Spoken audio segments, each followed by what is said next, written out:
Let me know when it starts Okay. recording. Okay. Going. Okay. So we're going to start with the air brake test. So the air brake test, and I got this stuff on here. So we're going to announce each test and explain what you were doing for each test. So you're going to start by just saying, okay, now I'm going to do the air brake test. And you're going to start, I'm going to start with the ABS test. So I'm going to turn the key to run. I'm going to turn this off, turn it back to on. Try not to drop my pen. So I'm going to turn the key to the off position, back to the run position. All the lights are going to come on the dashboard, including the ABS lights, going to be right around here. And we're going to make sure that light comes on with all the other dash lights, and then make sure that light turns off with all the other dash lights. By doing that, we're ensuring that it's recognizing the ABS and that there are no issues with the ABS. It's recognizing, it's testing the ABS as all the lights go on, and then when those lights go off, that means that those are working properly. So that's what we're doing there. So we're going to shut it off, turn it back on. All these lights come on, ABS is right there. The ABS light turns off along with the other dash lights, so we know the ABS it's been recognized, it's working, and there are no issues with that system. Next, we're going to check our DEF level. So that's on here. So right now we're showing 3 bars. 3 out of 4 bars. 4 bars is full, 3 bars is 3/4, 2 bars is half, 1 bar is 1/4, and anything lower than that, and it's going to flash red. We require that you always have at least 2 bars or half a tank of DEF. Since we have 3 bars or 3/4 of a tank, that means that we are good. We're within the parameters we're supposed to be in. So now we're going to do the low air warning. No, we're not. We're going to do the 1 minute air loss. The air loss test. We just renamed it. It's now just the air loss test. But first, I'm noticing that while I was talking, I didn't shut off the child check. So we're going to hit the brake and watch these lights on the roof. They just turned off. So now the child check has been deactivated, so the alarm will not go off. Okay, so now we're going to do the air loss test. So what we're doing here is we're going to hold the brake pedal down so we're going to disengage the parking brake and hold the service brake pedal, and then we're going to ask the tester to time us for 1 minute, and during that minute we're going to make sure that we don't lose any air, and the most we can lose within that 1 minute is 3 psi, 3 pounds per square inch. So we're going to undo the brake, wait for this hissing to stop, because that's just losing what air we're losing while we're transitioning to this being off. And now all the air in the cylinders is being held in by the moving parts of the brakes, which are the service pedal inside the bus and then all 4 wheels. So now that this is depressurized, we're riding with what air is actually in the system. We're going to time it for 1 minute.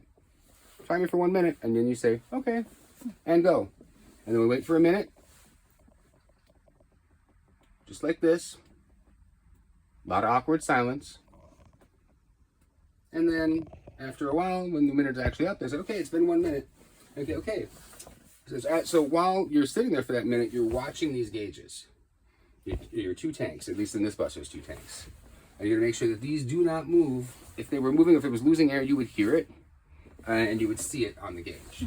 So you're going to tell them, okay, it's in that 1 minute, we did not lose any air pressure in the system. We definitely did not lose more than 3 psi during that test. So that test is done. Now we're going to move on to the parking, what do we rename this one? Low air warning and pop-out test. So at this point, you got your foot on the service brake. The parking brake is still disengaged. So at no time do you take your foot off the brake. You always have to have a brake on, whether it's the parking brake or the service brake, anytime you're in the bus. So now we're going to explain to them, okay, now I'm going to pump the brake, the service brake, to get the air out of the system. When you get down to around 60 psi, an alarm should go off and a light should show up on the dashboard. And at around 20 psi, this spring brake should pop out. So basically what that means is if there's air loss in the system, you get down to a certain point of not having enough air, it's going to engage a mechanism, which is a spring brake, which just pops that thing out into place and locks the brakes in place. So even if you lose all your air pressure, these brakes are still locked in place and the bus won't move. So that's what we're doing here. We're going to explain to them as we go. So we're going to start pumping.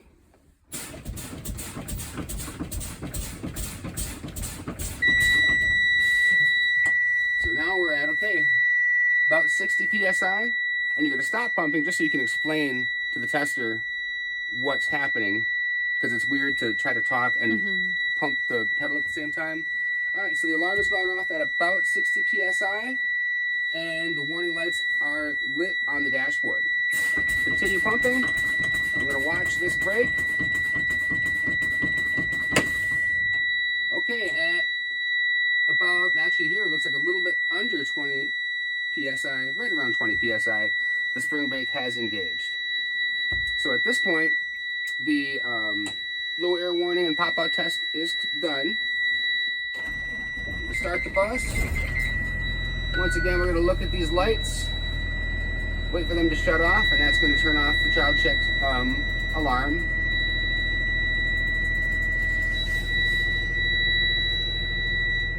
And now those lights are off, so the child check has been disengaged.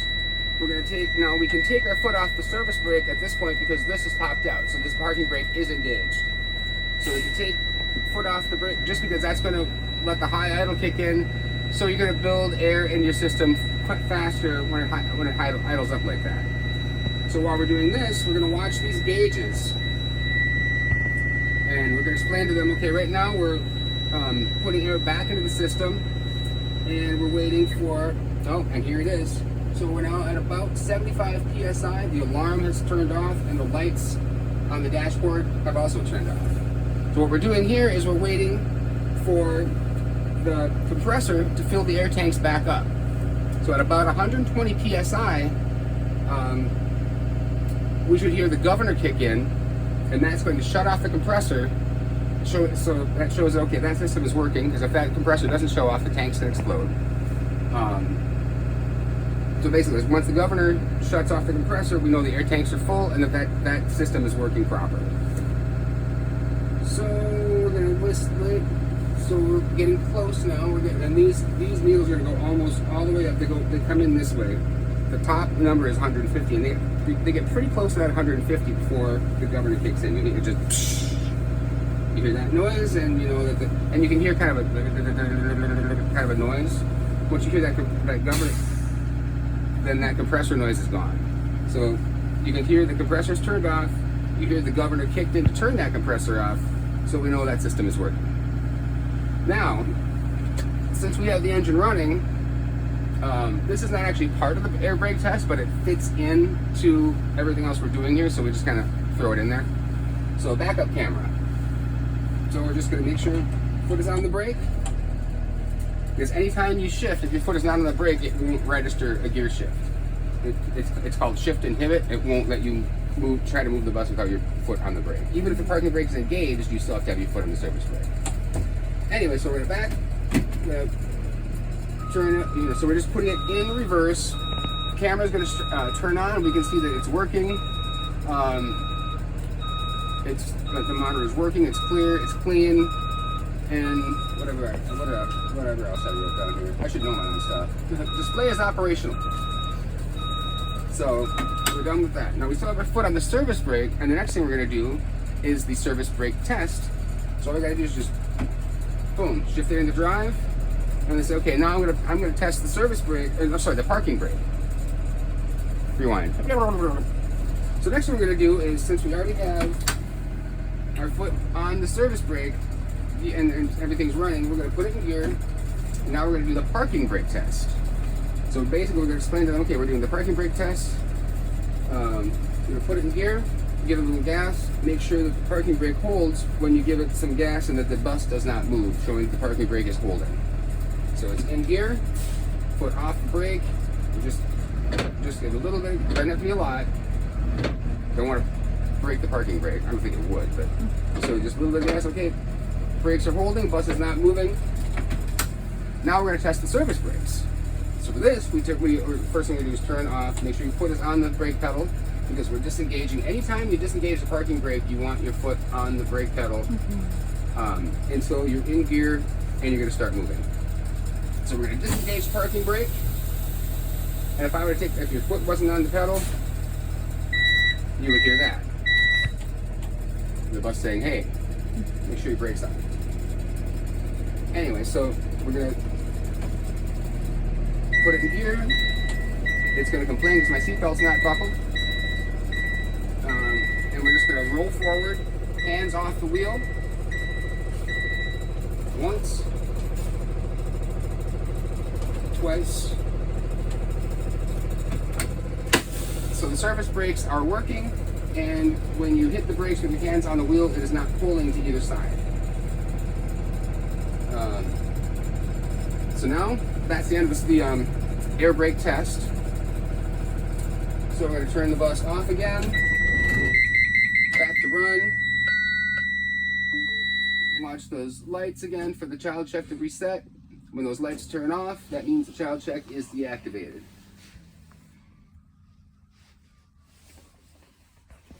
And they are off. Child check's deactivated. So I'm going to make sure, okay, yep, I'm in neutral. My brake is engaged. So now we're going to start going through the controls, everything inside of the bus. So starting with the driver's seat area, right turn signal is working as indicated on the dash, and you can also see it in mirrors 3 and 4.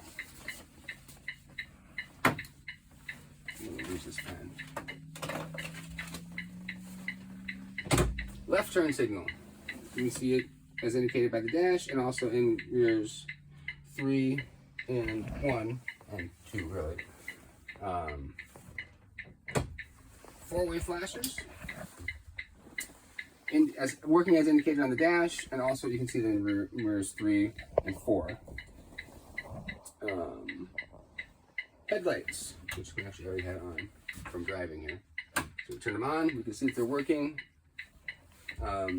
In mirrors 3 and 4, high beams, push this forward, so you're going to take the turn signal and push that forward. That's your high beams. They are working as indicated on the dash and in mirrors 3 and 4. We're going to turn those high beams back off. Windshield wipers, so they're working in. So you switch down here, low, medium, and high. And the washer fluid is working, the washer function is working, and the fluid is full.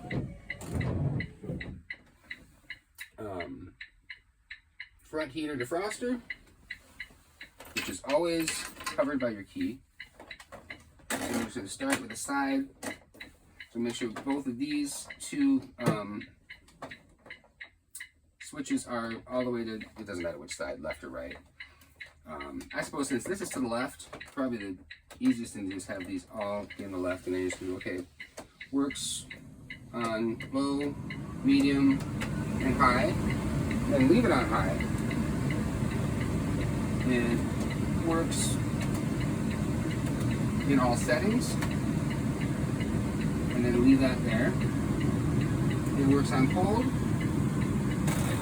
and on hot. And then, now in our case, we're going to leave this on hot because it's cold out. Put this back to where we want this to be, and then just turn that off. Two-way radio. So for the test, we're just going to test it. We're going to 213 the base for radio check. They responded that they heard me, and they sound good. So, you know, I actually do one. We could do one when we're out there, but the reason I don't do that is because if they're in the middle of something and you don't want to sit during your test and wait for a break in radio traffic to do your pretend radio check. So for the test, we just go, okay, I'm going to hit this button. You might even want to say, I'm going to hit this button and wait for, hit the button, wait for about a second, and then say 213 the base for radio check. And then they respond loud and clear. Yeah, that's the best. Yeah, they always say, sounds good. They're supposed to say loud and clear. So let's go with that for the test. So now the last thing we're going to do, we're going to turn on our master switch over here. And that's going to turn on our amber 8-ways. And we're just going to talk about amber. So they are working You can see them in rears 3 and 4.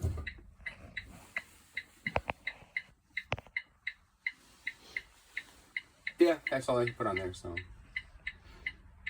Because the proper color, that'll be clean, but we'll do that when we're going around the outside.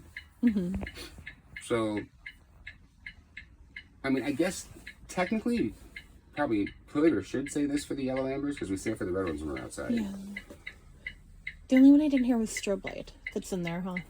Did I always, you know, I think I always accident. Before the headlights, I think. I don't know. Oh, yep, you're right. But it, You're right. It stays on Good too. catch. It stays on because It you're going to does go stay do on. the So emergency strobe door light- checks. And strobe light, when we turn that on, is just indicated, when we're up here, indicated because there's a little light Yeah. on the toggle switch. Mm-hmm. But then we'll see it later when we go back there. Yeah. Alright, so now we have our 8-way ambers on, our 4-way flashers on. We're going to do walking the inside of the bus. Okay. Or what's on the thing called stand-up walk. Again, I think I Yeah. that's something that Ching called it.